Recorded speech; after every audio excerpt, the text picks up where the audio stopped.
Assalamualaikum warahmatullahi wabarakatuh.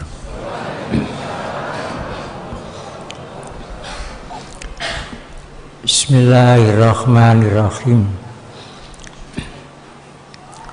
Alhamdulillahirabbil alamin. Al-qailu fi kitabihil karim. Wa may yu'azzim sya'airallah min taqwal qulub.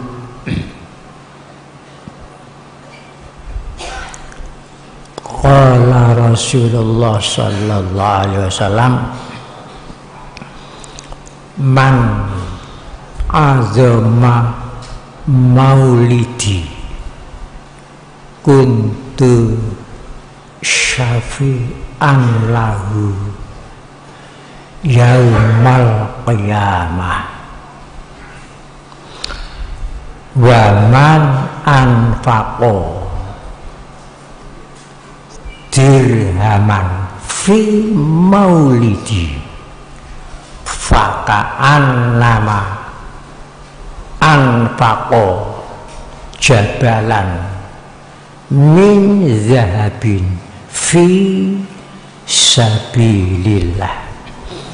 Wassalatu wassalamu ala asyrafil mursalin Sayyidina Muhammadin sallallahu alaihi wasallama wa ala alihi wa ashabihi ajma'in, amma ba'du. Hadirin wal hadirat, hamba Allah yang dimuliakan oleh Allah.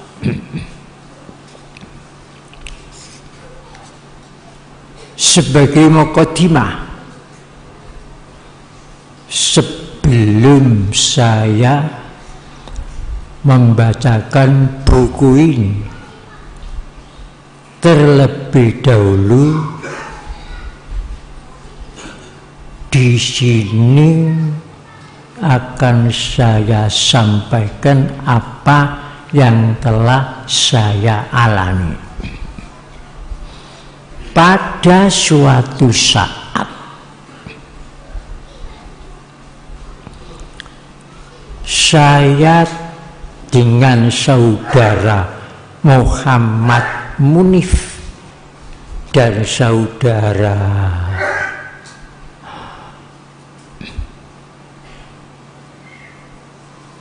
Fauzi Soleh Hasan mendatangi hallnya Sunan Ibrahim Mahdum di Tuban, Sunan Bonang, gelarnya Ibrahim Mahdum. Saya berangkat setelah maghrib, sampai di Tuban. Alun-alun Tuban sudah penuh, ribuan orang, sehingga saya hanya beber tikar mendengarkan ceramah yang ceramah Kiai Yasin dari Blitar pada waktu itu. Setelah selesai, saya mencari tempat penginapan di Tuban penuh, sudah tidak ada tempat penginapan. Terpaksa saya bermalam di Babat.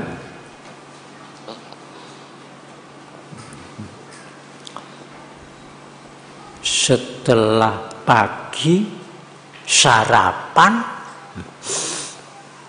ketemu salah seorang penghuni itu. Saya kira juga sama-sama menghadiri hallnya Sunan Bonang. Saya ditanya, saudara dari mana? Saya dari Jombang.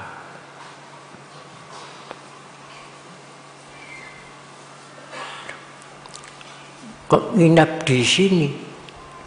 Saya baru mendatangi hallnya Sunan Bonang. Saya kira juga sama-sama hadir, tapi tidak. Setelah itu tanya, umat Islam di Indonesia ini aneh katanya. Anehnya bagaimana? Berduyun-duyun mendatangi hallnya para sunan, Sunan Bonang, Sunan Kudus, Sunan Muria, Sunan Ngampel, dan ulama-ulama. Saya mendatangi hallnya para ulama-ulama. Ini saya anggap aneh. Anehnya, mengapa tidak mengholi Nabi Muhammad?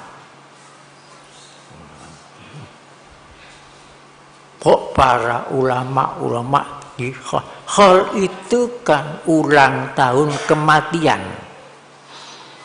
Mengapa tidak mengholi Nabi Muhammad? Saya dengarkan saja.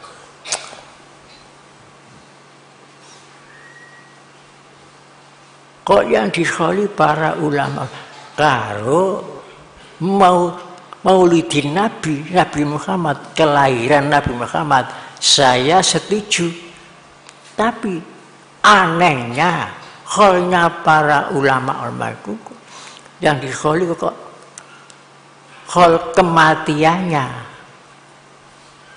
Tapi mengapa tidak mengholi Nabi Muhammad?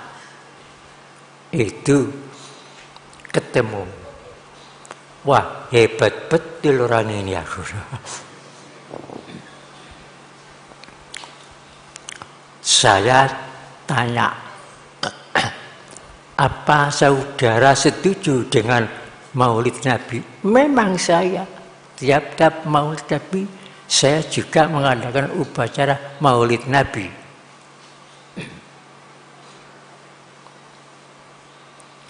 Maulid Nabi itu termasuk holnya Nabi Muhammad. Kok bisa? Menurut ilmu falak, kelahiran Nabi Muhammad tahun 570.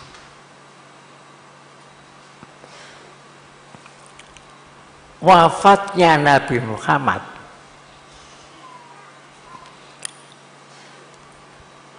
tahun 633 menurut Falak Mahmud Al-Falahi Mesir. Coba itu, lahirnya 570 Masehi. Berapa 5 dengan 7? 12. Sekarang wafatnya tahun 633. Berapa dihitung? 12. Jadi tahun kelahiran dan tahun kematian isinya sama-sama 12. Hari kelahiran, tahun kelahiran itulah isinya tahun kematian. Tahun kematian itulah isinya tahun kelahiran.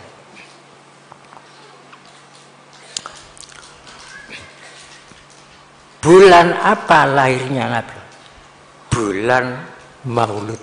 Bulan 3. Bulan Maulud.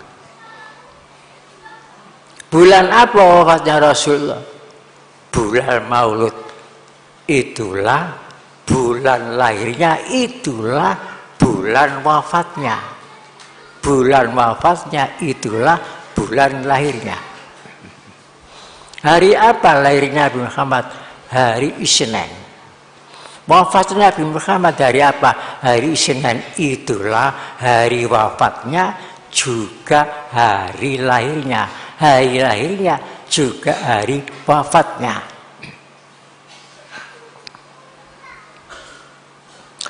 Bulan Maulud bulan berapa? Bulan 3. 12 berapa isinya? 1 dengan 2, 3 itulah. Jadi kalau kita mengadakan Maulid Nabi, itulah termasuk kholnya Nabi Muhammad.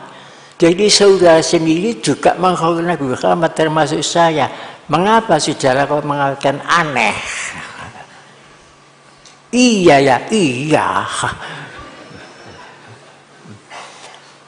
Jadi hitungan tahun lahirnya itulah tahun wafatnya. Bulan lahirnya itulah bulan wafatnya. Hari lahirnya itulah hari wafatnya.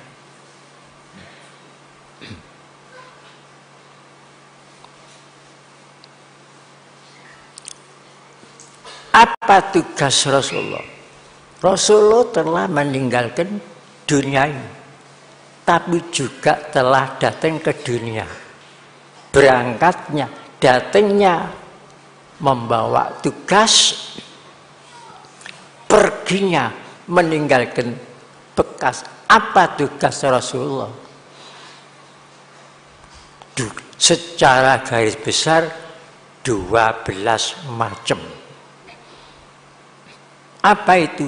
La ilaha illallah 12 huruf, Muhammad Rasulullah 12 huruf, selesai. Itu tugasnya. Arkanul iman 6, rukun Islam 5, rukun ihsan 1, jumlahnya 12. 12 itu 1 dengan 2, 3. Iman, Islam, ihsan. Iman, Islam, ihsan. I3. I itu 3, itu tri. Jadi tri itu 3 I. Jika insan manusia mengamalkan 3I itu, namanya santri. San iksan, san ikut insan. Tri 3. Jadi insan yang mengamalkan 3I, iman, Islam, ihsan. Setelah saya jelaskan begitu, diam saja. Tadinya ngoyel tadinya. Loh, apakah ada dalam Al-Quran yang menerangkan wafatnya Rasulullah dan lahirnya? Ada. Di mana?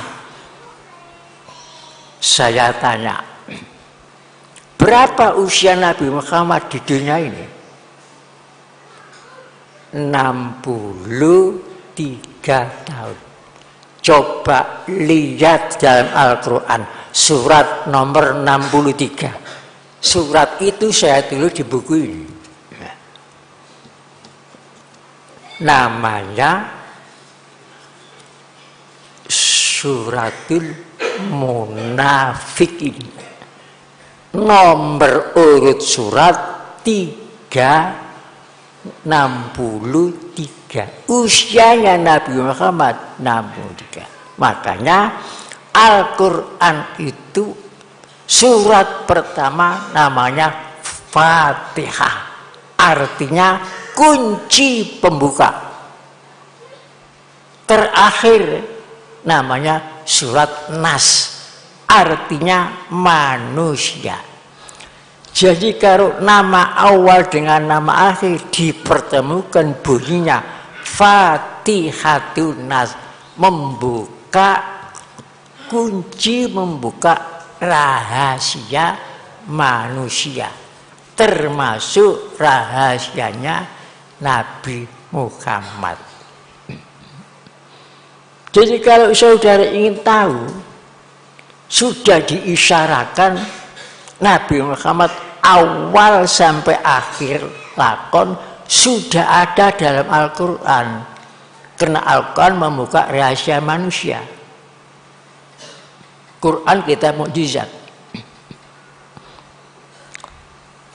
Rahasianya Nabi Muhammad, perjalanannya awal sampai akhir. Lihat dalam surat 63. Karena usianya Nabi Muhammad itu 63. Dalam surat 63 itu ayatnya hanya 11. Tidak kurang dan tidak lebih, isinya 11 ayat.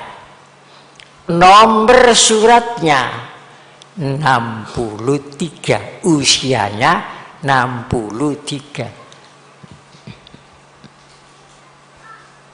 Isi suratnya 11 ayat. 11 itu kan 1 dengan 1. 11. 1 dengan 1 itu 2. Dan 2 itu bahasa Arab isnen.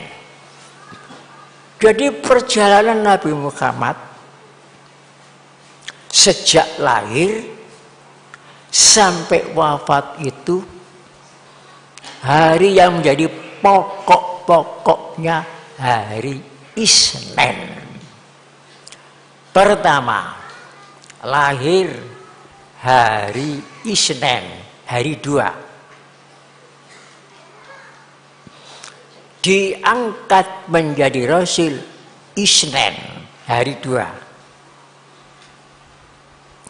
Di-Isra Mi'rajkan Sidratil Muntaha, hari Isnin. Hijrah keluar dari Mekah, hari Isnin. Masuk Madinah, hari Isnin. Wafatnya hari Isnin. Makanya isinya 11 ayat. Itu rahasia perjalanan Nabi Muhammad. Isnin, Isnin, Isnin, Isnin, Isnin, Isnin. 2, 2 kali 6 berapa? 12.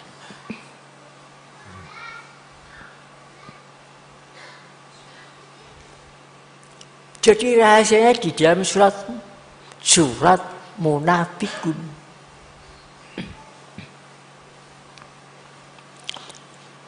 Setelah wafat, selesailah Al-Quran.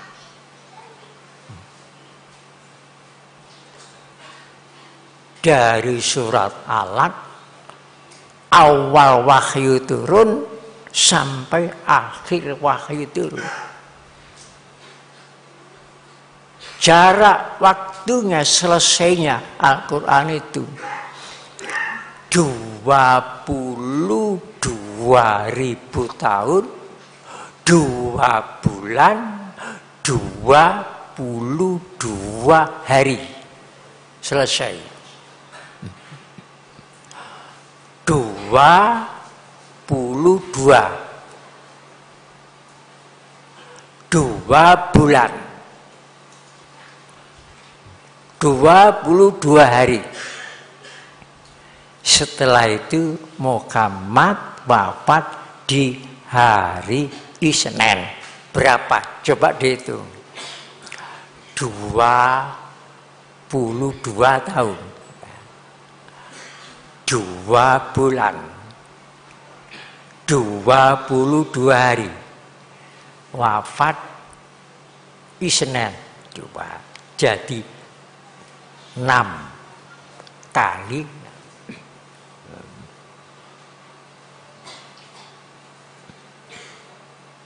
Datangnya di mana? Muhammad itu.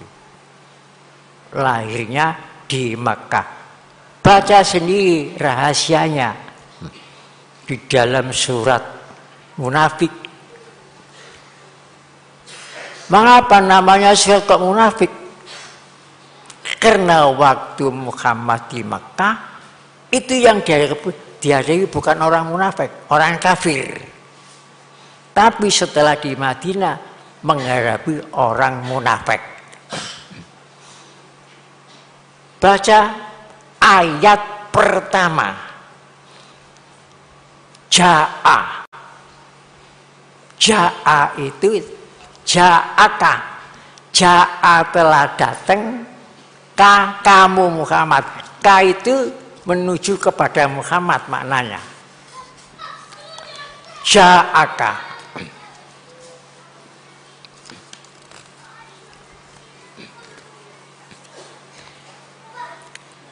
Kamu telah datang Muhammad. Kalimat yang kedua, munafikun. Coba. Kamu Muhammad. Kalimat kedua, munafikun. Kalau mim ini dibaca dulu kakari. Makkah. Makkah. Kamu lahir di Makkah. Itu ayat pertama. Ayat terakhir coba baca. Ja'a ajaluha. Ja'a telah datang ajaluha, batas umur.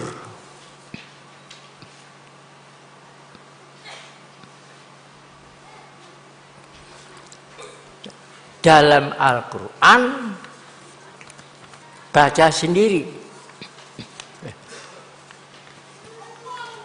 Wala yu'akhirallahu nafsan idza jaa ajaluha. Allah tidak mengakhiri nafsan, rahasia Muhammad. Idza jaa telah datang ajalu, ajalnya. Jadi dalam surat Munafikun itu ayat awal ada rahasia lahir di Mekah. Tapi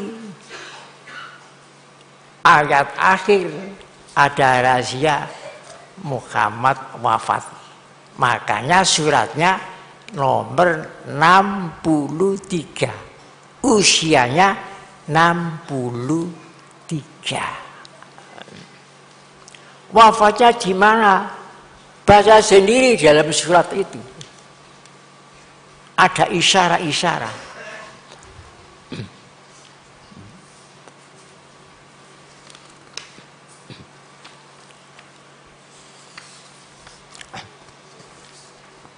Yaquluna la in raja'na ilal Madinah. Kami kembali kepada Allah di Madinah. Raja'na ilal Madinah.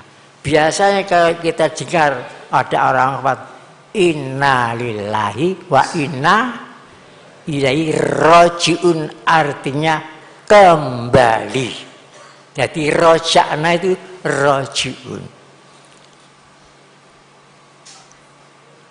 Akhir ayat Al-Quran turun di Arafah. Sejeng Nabi Muhammad di Madinah, jadi Nabi Muhammad melaksanakan ibadah haji di Mekah. Nabi Muhammad ibadah haji hanya sekali saja, karo umroh 3 kali. Nah, kembali dari Arafah, dari Mekah ke Madinah, berselang 81 hari wafat. Setelah akhir ayat.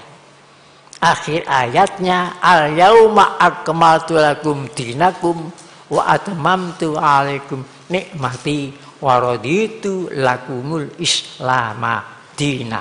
Itu akhir. Setelah itu sudah tidak ada, turun lagi.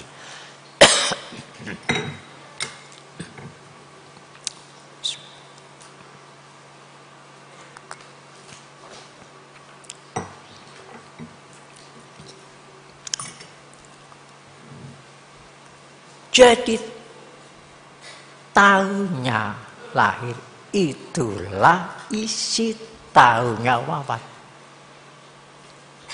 Bulannya lahir itulah bulan wafatnya. Hari lahir itulah hari wafatnya. Jadi kalau kita mengadakan Maulidin Nabi sudah mencakup manunggal dengan kholnya Nabi Muhammad. Dan ini sudah dijelaskan dalam Al-Quran surat Munafik. Ini hanya sebagian kecil sudah saya sampaikan. Belum secara mendetil, kecil saja. Maka jelaslah Quran itu mukjizat, tidak bisa manusia membuat kitab seperti Al-Quran itu tidak bisa.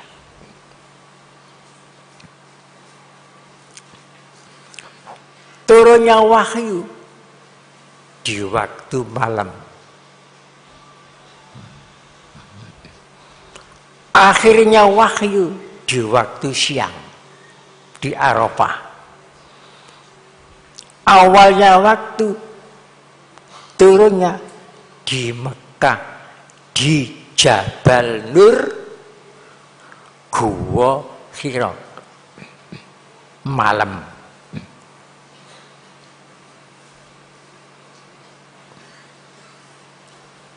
Surat Alaq, Iqra.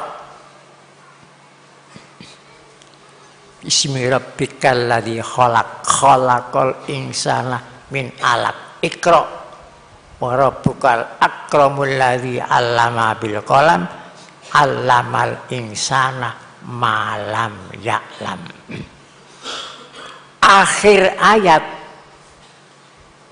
al yauma akmaltu lakum dinakum wa atmamtu alaikum nikmati wa raditu lakumul islama dina.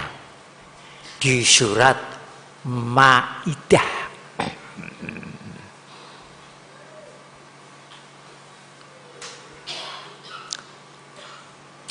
Awal wahyu turun di waktu dingin. Karena malam. Akhir ayat turun, akhir Quran turun di waktu panas. Awal ayat turun di tempat yang sempit di dalam gua. Tapi akhir ayat turun di tempat yang lapang, di lapangan, yaitu di Arafah.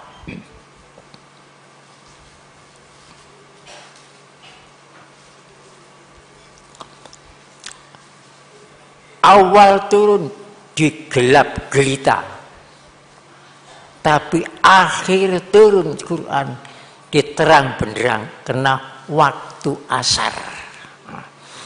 Jadi awal wahyu turun waktu fajar, inna Quran al-fajri kana masyhuda, kemudian akhir turun menjelang maghrib, jadi waktu asar. Itu Al-Quran. Selesai awal sampai akhir 22 tahun, 2 bulan, 22 hari.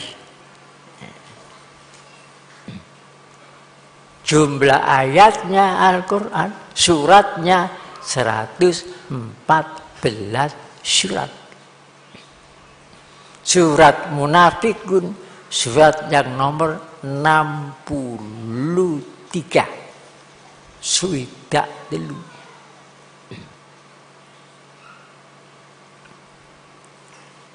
Jumlah ayatnya 6.346 ayat. Semua itu kode-kode rahasia. Nomor-nomor itu dinamakan lisanul adadi, bahasa matematika. Jadi Al-Quran itu ada bahasa Arab, ada bahasa matematika. Karena Nabi Muhammad nabinya seluruh manusia. Wa ma arsalnaka illa kafatal linnas. Kalau Al-Quran mutlak bahasa Arab, Nabi Muhammad nabinya orang Arab. Mestinya agama Islam hanya di Arab. Karena Al-Quran surat Ibrahim ayat 7 menerangkan, wa ma arsalna mir rasulin ila bilisani qaumihi. Padahal Muhammad diutus untuk seluruh manusia. Wa ma arsalnaka ila kafatal linnas dalam surat Saba. Dan bahasa yang meliputi seluruh dunia, awal sampai akhir, bahasa matematika. Itu baik. Selama ini banyak orang yang tidak sadar. Mulai dikandungan sudah dihitung. Mana yang tidak menghadapi hitungan?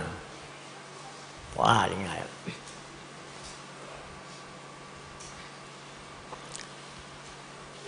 paling ajaib lagi, jumlah surat ayat Al-Quran 6.346 ayat. Tapi satu-satunya ayat paling panjang, tidak ada bandingannya. Ayat yang paling panjang ada di dalam surat Baqarah. Isinya apa itu? Yang paling panjang. Ada 2 isi. Menakjubkan. Satu isinya dasar-dasar. Dasar-dasar.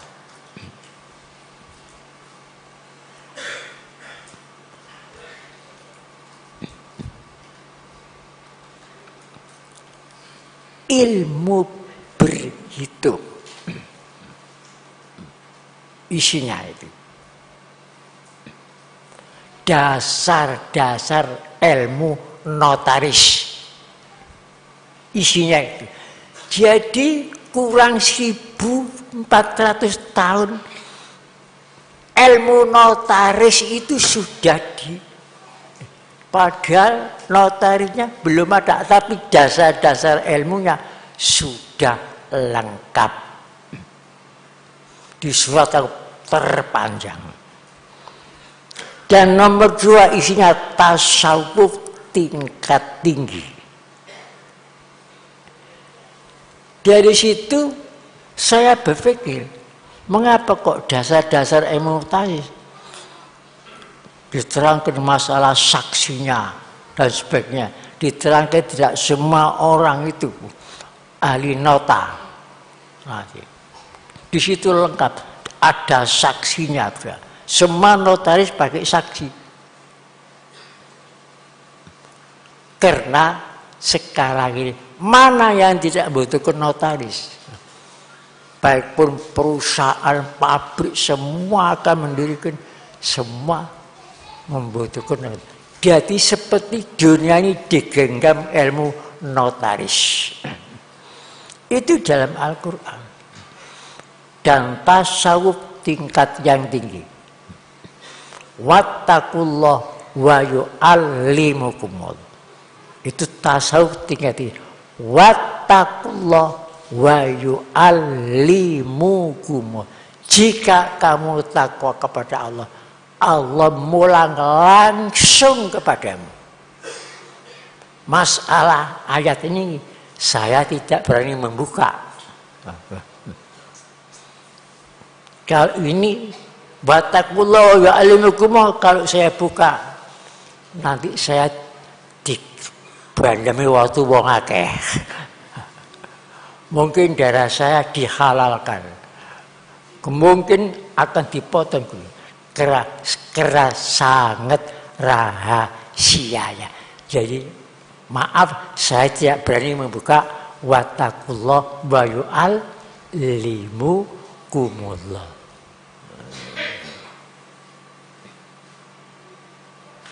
Begitu memang banyak ayat-ayat yang tidak berani, ulama-ulama tasawuf tidak berani membuka karena khawatir dikeroyok wong awam.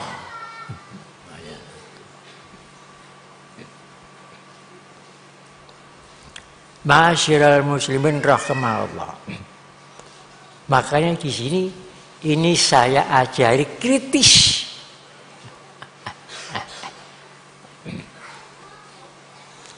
Ingat surat Munafikun.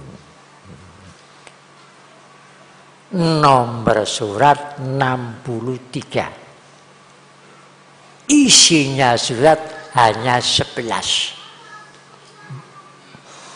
Di situ nyebut Madinah. Cuma Makkah disebut secara samar. Secara samar.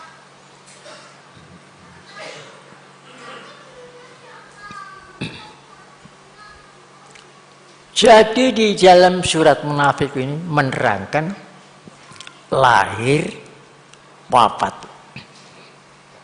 Dunia ini seperti istana agung, mewah, tapi pintunya hanya 2. Pintu masuk, pintu keluar. Pintu masuk kelahiran. Pintu masuk ke dunia, semua orang melalui masuknya ke dunia melalui kelahiran. Dan pintu yang kedua, pintu keluar dari dunia, kematian. Antara kelahiran sampai kematian ada yang 1000 tahun usianya, seperti Nabi Adam 905 tahun. Tapi Nabi Nuh 1000 tahun lebih 50. Paling panjang. Ada yang 150 tahun. Seperti Nabi Ibrahim. Ada yang 50 tahun. Nabi Muhammad antara lahir sampai wafat hanya 63 tahun. Setiap hari kita ini tidak terasa. Setiap hari kita ini tambah jauh dari pintu pertama. Tapi setiap hari mendekat ke pintu yang kedua. Setiap hari mendekati pintu maut. Jadi dekat. Makanya kadang-kadang orang banyak takut maut, takut kok dijedek sak mendira.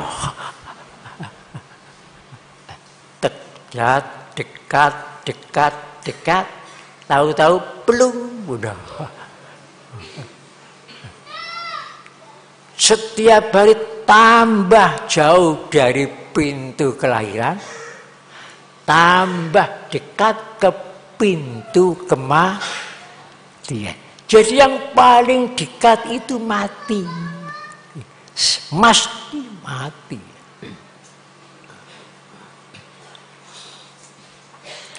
Jika bapaknya, bapak ibunya, usianya 50 tahun wafat, ayahnya usia 5 tahun wafat, anaknya usia 50 tahun wafat, jadi sama podo tuane bapak anak mak podo. Kalau yang lebih tua, kalau yang lebih muda. Tetapi kalau anaknya umur 70 tahun, ayahnya umur 50 tahun, ibunya umur 5 tahun. Mana yang lebih tua? 70 tahun dengan 50 tahun. Tuwek pundi nggih? Tua iku metune dawa. Ya tuwek anake. Niku sepeda selalu nek krungu ngoten niku. Udah mesti tuwek bapake, mboten mesti. Nek mesti nek padha uripe, tapi nek gak padha uripe gak mesti. Kadang-kadang tua bapake, kadang-kadang tua anake, kadang-kadang padha.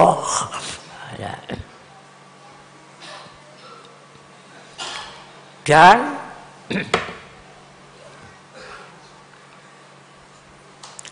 awak dhewe niki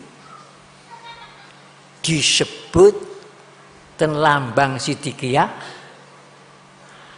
kayu gong susuwe angin, pohon thayyibah. Pohon thayyibah niku kayu gong susuwe angin. Hidup kita ini melalui tahun. Tahun itu pohon.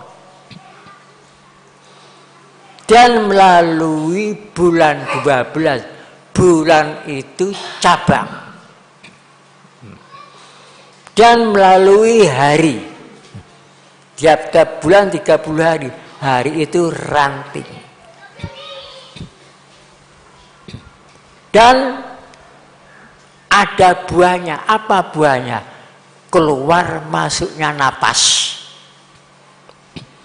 Dan diri kita ini kayu gong, kayu besar. Mengapa dikatakan kayu gong susuwe angin? Karena manusia itu makhluk yang agung, makhluk yang besar. Mana buktinya agung? Dunia ini untuk siapa? Manusia belum datang di dunia, kuno di dunia adaban. Sudah dipersiapkan oleh Allah Ta'ala untuk manusia. Langit seperti atap, bumi seperti lantai, daratan lautan seperti taman. Lautan seperti kolam, malam siang seperti jendela, lampu besar matahari, bulan, bintang, lampu besar, lampu setengah besar, lampu kecil. Kemudian dipasang kipas angin, udara. Sengko wetan kulon ini seperti kipas angin. Setelah selesai dibangun miliaran tahun, baru manusia didatangkan. Jadi semua ini persiapan untuk manusia. Oleh sebab itu manusia itu kayugung susue angin. Kayugung susue angin.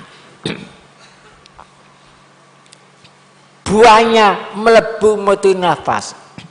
Nafasati bil ukot. Kalau melebu metu nafas, kita pergunakan untuk kebaikan. Kita pergunakan untuk bakti kepada Allah, bakti kepada Rasulullah, bakti kepada orang tua, bakti kepada sesama manusia, artinya syukur kepada sesama manusia. Itu kita menjadi pohon thayyibah karena buahnya itu baik. Tapi kalau mlebu metu nafas dipergunakan aktivitas untuk kejahatan, aktivitas untuk permusuhan, ucapannya jelek, hatinya hasut, pikirannya buruk, tindakannya begini, namanya pohon khabisah, bukan pohon thayyibah. Jadi apakah kita ini bisa jadi pohon thayyibah? Apakah Tuhan bisa? Itu terserah kita sendiri. Terserah kita sendiri. Kalau kita datang di dunia ini semua sudah persiapkan. Butuh air, air sudah disiapkan oleh Allah Ta'ala. Butuh udara, sudah disiapkan. Butuh api, sudah ada. Butuh penerangan, sudah ada. Semua sudah ada. Tapi kalau di akhirat, terserah amal kita. Tapi kalau kita tidak beramal baik, kita akan melarat terus di akhirat. Karena di akhirat sudah tidak ada orang baca, orang sholat, orang zakat, tidak ada. Jadi semua itu nanti ya dari dunia ini. Untuk itu jangan lupa bekal di akhirat itu semua dari dunia. Jadi yang jadi pohon-pohon akhirat, pohon-pohon yang itu subhanallah, alhamdulillah, astagfirullah, Allahu akbar, la ilaha illallah, sholat, zakat, semua itu jadi kenikmatan di akhirat. Akhirat itu masa depan kita. Kalau di dunia walaupun 100 tahun bukan masa depan, masa kini. Dan masa depan kita itu akhirat. Karena semua orang ke sana. Itu namanya masa depan. Tapi umumnya masa depan itu nek wis tuwek. Bukan itu menurut Al-Quran. Masa depan itu akhirat. Maka dalam Al-Quran iblis pernah, setan pernah matur di hadapan Allah. Matur. Tapi izzatika la uwiyannahum ajma'un, demi kamulyan panjenengan semua anak Adam badhe kula selewengaken. Kalau selewengaken saking arah ngarep, dari arah belakang, dari arah kanan, dari arah kiri. Apa yang maksud moka akhirat? Apa yang dimaksud belakang dunia? Apa yang dimaksud kanan kebaikan? Apa yang dimaksud kiri kejahatan?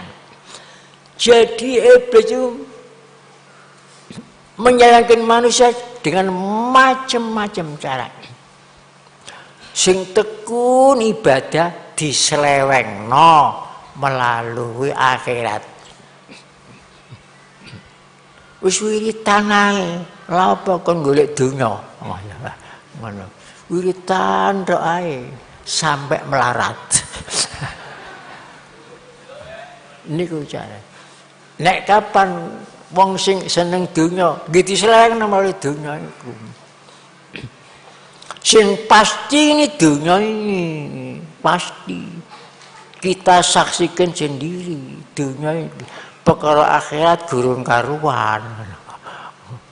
Iku sing kondo akhirat iki kok nabi-nabi ta, kuwi dhuwit kuwi iso mbuktekno. Lah saiki sing kok buktekno matamu kuping apa?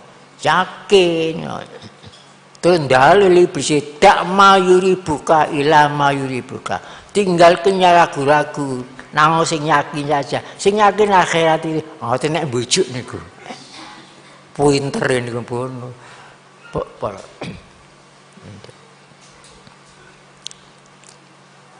Dan nek mbujuk wong sing melalui kiwa elek empun ngoten mau. Empun. Sos jago omongane dak-idaki. Kok nyritakno akhirat gurung tau rono kok iso nyritakno akhirat. Niku bujukan. Nyritakno swarga kaya tau nduk kono. Ngoten niku. Niku bujukan. Kadang niku dilem tapi mbujuk. Oh. Niku carane.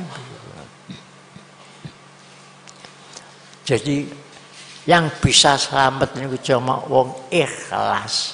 Wong ikhlas. Pada suatu saat iblis malaikat diperintah pangeran malaikat nyangoy kawula ku sing ibadah tekun siang poso malam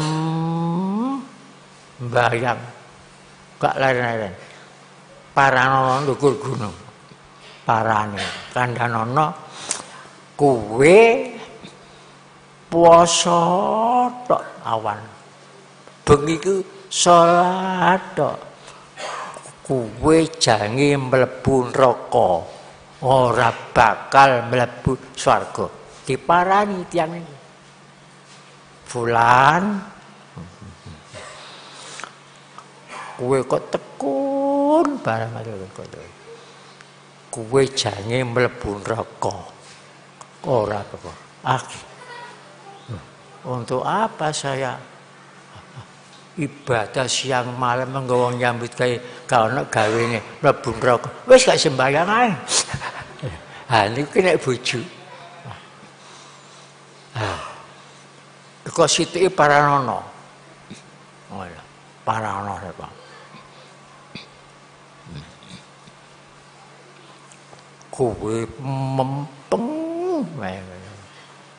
kowe ora bakal oleh swarga.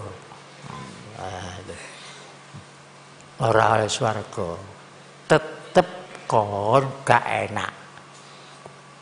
Angen-angen. Wong nyambut gawe iku mesti puri hasil. Dan aku ngene gak oleh swarga. Ora apa aku. Gak sembayang. Pinter. Terus nanti wong telu.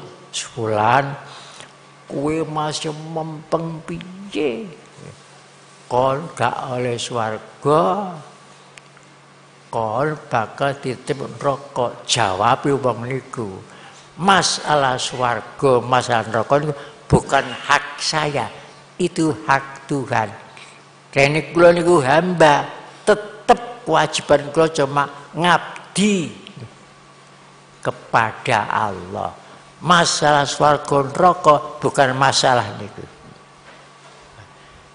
Mahathir pangeran ngeten pangeran dawuh sing kawulaku sing temen yaiku mau sing loro iku duduk ngono sing loro iku modele iku yaiku ibadah jual beli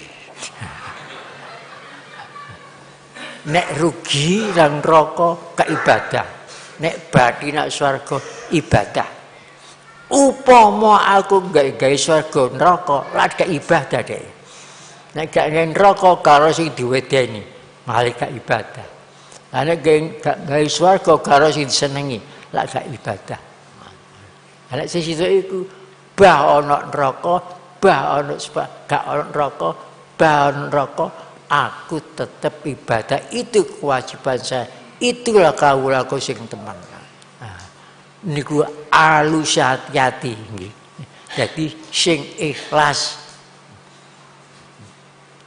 jawab iblis saya yang tidak bisa menembus itu orang ikhlas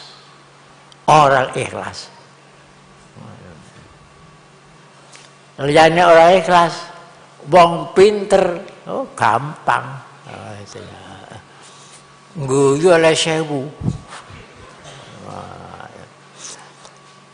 setelah kalau mau maca Al-Qur'an ten surat Nur ya Allah tanpa oleh perlindungan pangeran Masya Allah sulit bisa lepas sama cengkerame iblis jangankan kita niku Nabi Adam kurang nopo toh kena tipu jadi yang penting mohon perlindungan kepada Allah kalau kula syairaken mohon perlindungan kepada Allah tanpa perlindungan sulit lepas saka cengkeramane iblis itu. Oleh sebab itu yang ikhlas mawon jangan ibadah jual beli masalah swarga itu hak Allah tidak ada yang bisa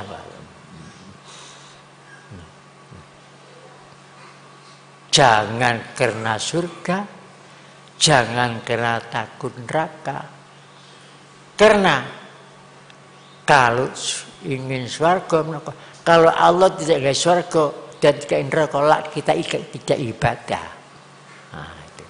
jadi harus yang ikhlas karena Allah itulah yang dimaksud surat Fatihah iyyaka na'budu hanya kepadamu Tuhan saya ibadah bukan karena surgamu bukan karena nerakamu tapi karena kamu saja mutlak iyyaka na'budu iyyaka hanya kepadamu bukan kepada surga bukan karena neraka hanya karena kamu wa iyyaka nasta'in dan hanya kepadamu saya mohon pertolongan makanya inti Al-Quran itu di surat Fatihah intinya surat Fatihah di iyyaka na'budu wa iyyaka nasta'in makanya wajib membaca Fatihah dalam sholat itu yang diulang-ulang mesti Fatihah karena di situ ada iyyaka na'budu wa iyyaka nasta'in.